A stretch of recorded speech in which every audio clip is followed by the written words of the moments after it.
Les structures de grande taille, autrement dit les entreprises de plus de 500 salariés, ont souvent plusieurs outils informatiques. Il peut y avoir un outil pour la gestion des stocks, un outil pour la gestion commerciale et également une base de données qui va regrouper toutes les informations communes à toutes les applications. Si vous êtes dans le cas d'une grande entreprise, vous le savez très bien, un problème sur l'une des applications peut avoir des conséquences sur une partie ou l'ensemble de tout votre outil informatique. Cette vidéo s'adresse principalement aux managers des grandes structures. Si l'une de vos préoccupations est l'accessibilité et le bon fonctionnement de vos outils informatiques au quotidien, cette vidéo est faite pour vous. Si vous êtes responsable d'une structure de plus petite taille, vous pouvez également regarder cette vidéo à titre de curiosité. Dans cette étude de cas, je vais prendre l'exemple d'un site e-commerce et je vais utiliser les rôles du client et du responsable de la logistique. Il est évident que dans une entreprise, vous aurez une série de rôles et d'utilisateurs de vos outils informatiques qui peut être très large en fonction de l'activité de votre entreprise. Mais aujourd'hui, pour bien comprendre ce dont on parle, je n'utiliserai que les deux rôles, le client et le responsable de la logistique. Dans cette vidéo, je vais utiliser les notions de front-end et de back-end et je vous réexplique ici ce que c'est afin d'être sûr qu'on parle de la même chose tout au long de la démonstration. Le front-end, c'est le site tel qu'on le voit en tant qu'utilisateur, qu'on soit un client, qu'on soit un manager, qu'on soit un responsable de la logistique. On va avoir une interface qui nous permet de remplir des formulaires, qui nous permet d'acheter des produits et de payer éventuellement un service. Quel que soit son rôle, ce que voit l'utilisateur, c'est le front-end. Dans la deuxième partie, on va avoir le back-end qui est ce que les développeurs codent. C'est un ensemble de scripts, c'est un ensemble de fichiers dans lesquels il y a des lignes de code et ces lignes de code transforment ce que voit l'utilisateur en langage compréhensible par l'ordinateur. Ces fichiers contiennent parfois une seule ligne de code, 10 000 lignes de code, peu importe. Quoi qu'il en soit, ces lignes de code ont des interactions entre elles, ce qui fait que parfois, lorsqu'on modifie une ligne de code sur un fichier, cela peut avoir des incidences sur plusieurs fichiers. Et c'est ici que réside le problème que l'on va traiter dans cette vidéo. Je vous donne l'exemple concret d'un site e-commerce dans lequel le client aura acheté certains produits et il a à disposition sa facture. Dans sa facture, on a décidé qu'il y aurait son prénom, son nom et son adresse. Voilà, on a trois champs. Ces trois champs, le client va pouvoir les voir sur le front-end, c'est-à-dire sur le site internet, mais en back-end, on va récupérer ces informations dans la base de données, son prénom, son nom et son adresse. Voilà, on a vraiment une cohérence entre ce qu'il y a sur le front-end, sur la facture client, et sur la base de données en back-end, ce que le client ne peut pas voir, ce que les utilisateurs ne peuvent pas voir directement. Maintenant, du point de vue du responsable de la logistique, on va avoir un bon de livraison sur lesquels vont figurer également les informations telles que le prénom, le nom et l'adresse.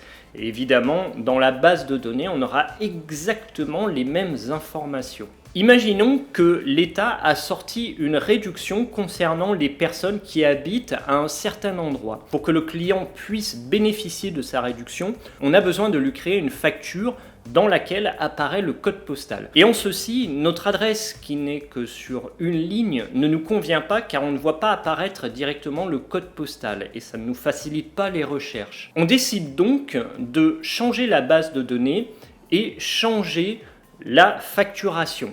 Nous allons donc modifier la facture et on va faire apparaître cette fois-ci la rue, le code postal et la ville. Donc notre adresse sera vraiment éclatée en trois informations. Afin de faire apparaître ces informations, on est également obligé de changer la base de données et de modifier avec le nouveau format d'information. Notre adresse qui était présente sur une ligne devient maintenant trois lignes avec la rue, le code postal et la ville. Donc là, on a bien la cohérence entre la base de données et la facturation. Maintenant, notre entreprise part sur ces 5 informations. On aura le prénom, le nom, on aura la rue, le code postal et la ville. Très bien, on a déployé ce système. Maintenant, toutes les factures vont s'opérer avec ces 5 champs d'information. Dès que le premier bon de livraison va être édité, on va récupérer les informations Malheureusement, le format du bon de livraison est toujours sur l'ancien format et on a nos 3 lignes avec le nom, le prénom et l'adresse sur une seule ligne. Lorsque le script du bon de livraison va aller chercher les informations dans la base de données, il ne va pas pouvoir les retrouver puisque le champ adresse n'existe plus, on l'a remplacé par rue, code postal et ville. Et ça va créer un problème. Voilà, j'espère que vous comprenez à travers cet exemple tout à fait fictif et qui est très simple, qu'il y a une interdépendance entre ce qu'on fait d'un côté et ce qui se passe de l'autre. Et évidemment, les erreurs sont beaucoup plus subtiles que ça et les bugs qu'on voit apparaître sont vraiment parfois pénalisants et on a du mal à retrouver l'origine de l'erreur. Et c'est pour ça que les grandes entreprises ont des cellules qui sont spécialisées pour la surveillance et le contrôle des outils informatiques. On vérifie en temps réel que tout se passe bien et qu'on peut accéder vraiment à l'ensemble des opérations. Voilà, vous avez tout un ensemble de problèmes qui peut subvenir tout simplement parce qu'on a fait une modification sur le code à un endroit très précis. Et ça a eu une répercussion qu'on ne pouvait pas anticiper lorsqu'on a fait nos tests sur ce bout de code.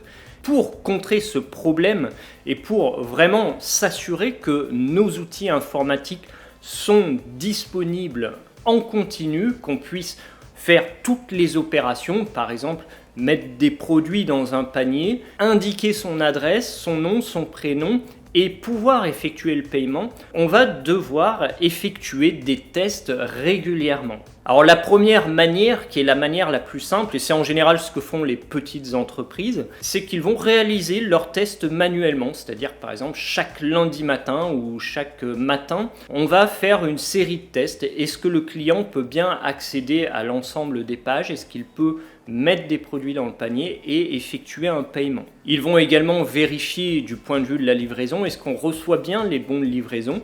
Est-ce qu'on voit bien apparaître l'adresse de livraison?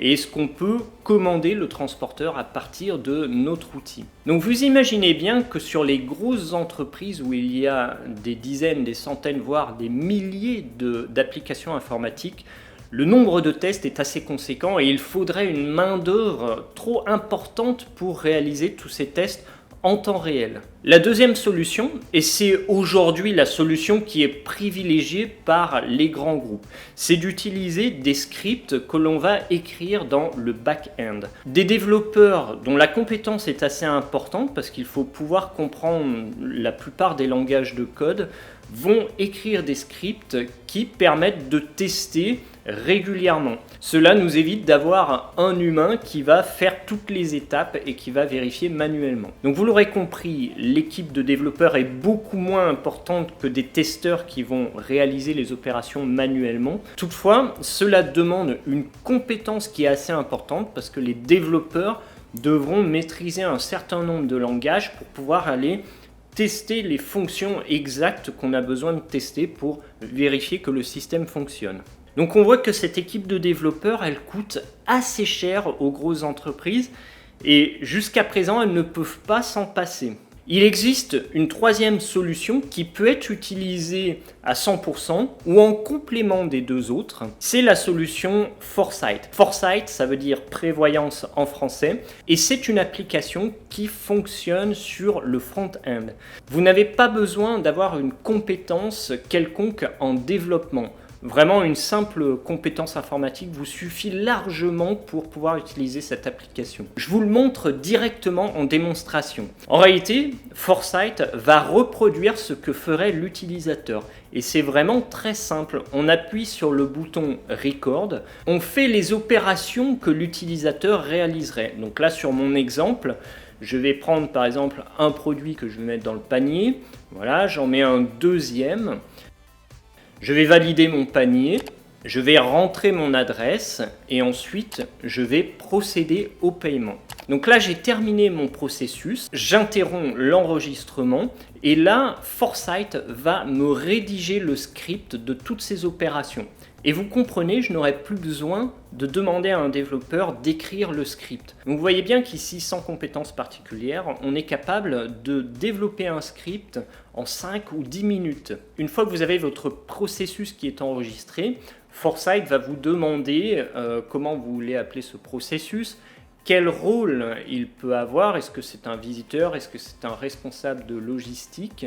Il va également vous demander sur quel type de navigateur vous souhaitez tester particulièrement ce script. Ensuite, il va vous demander sur quel jour de la semaine vous souhaitez faire les opérations de test, la récurrence, et il suffit de valider et là c'est terminé. Donc vous l'avez vu, si vraiment vous êtes dans le monitoring d'activité informatique, vous connaissez ce problème et vous voyez l'intérêt d'avoir une telle application. Vous allez non seulement disposer de plus de temps parce que vos développeurs n'ont plus besoin de développer les scripts de surveillance, ils pourront se consacrer à d'autres tâches. Dans un second temps, vous n'aurez pas besoin d'avoir des développeurs qui ont une très haute compétence technique car l'application Foresight pourra générer les scripts elle-même et vous n'aurez plus besoin de la compétence d'un développeur full stack pour pouvoir comprendre le code et aller le tester correctement. Autre avantage de Foresight, c'est que c'est une application qui fonctionne complètement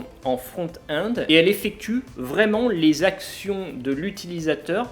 Et peu importe ce qui s'est passé dans le back-end, si vous n'avez pas d'erreur, il n'y aura pas de problème. Mais si vous avez fait une erreur dans le back-end, Foresight va relever directement l'erreur avant que ce soit l'utilisateur qui le fasse.